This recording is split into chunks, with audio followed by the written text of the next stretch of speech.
జంతర్ మంతర్లో ప్రధానిని విమర్శిస్తుంటే బాధపడ్డానని అన్నారు పవన్ కళ్యాణ్. ప్రధాని మోడీని అనకూడని మాటలు అంటున్నారని పవన్ కళ్యాణ్ ఆవేదన వ్యక్తం చేశారు. ఆ మాటలు వింటే తనకు బాధేస్తోందని అన్నారు.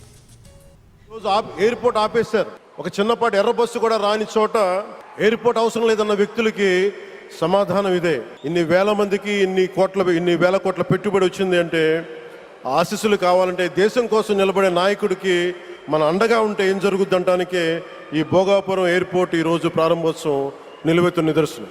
ఆయన జంతర్ మంతర్లు అన్ని మాట్లాడుతూ ఉంటే నేను ఈ రోజున ప్రధానమంత్రి గారికి ఒకటే ఇస్తున్నాను, మిమ్మల్ని కొట్టే నాయకుడు లేడు ఈ భారతదేశంలో. రాబోడు. కానీ మీరు పడ్డ శ్రమ, మీరు పడ్డ కష్టం ఎవరు తీసుకోలేరు.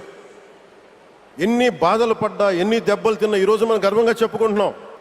ఆయన మీద మాట్లాడుతూ ఉంటే, ఆయన్ని అనకూడని మాట్లాడుతూ ఉంటే నా గుండె కదిలించేసింది, నా కన్నీళ్ళు వచ్చినాయి, బాధ వచ్చింది. దేశం కోసం కష్టపడే వారికి ఇవా చివరికి మనం ఇచ్చేదేం. కొత్త తరానికి ఏం తెలుసు?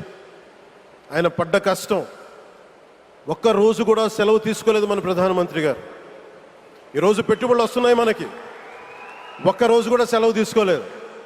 శత్రు దేశాలు, మన అభివృద్ధికి ఈర్ష్యపడే పశ్చిమ దేశాలు, వీటన్నిటినీ తట్టుకొని ఒకవైపు విదేశాల్లో ఉండే శత్రువులతో పోరాడాలి, దేశాన్ని అభివృద్ధి పదంలో తీసుకెళ్దామంటే అంతర్గత శత్రువులతో పోరాడాలి.